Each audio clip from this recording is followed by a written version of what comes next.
can say, I have a car, which means you own this car. But you can also say, I have breakfast, I have lunch, I have dinner, I have a meal, which means I eat here.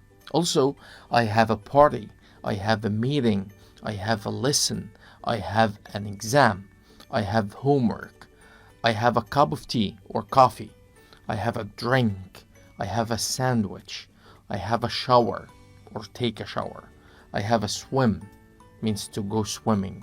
And you can also say, can I have a look, which means look at something, have a good day, have a cold when you feel sick and you sneeze a lot, have a headache when your head hurts, and finally have to study, which means must study.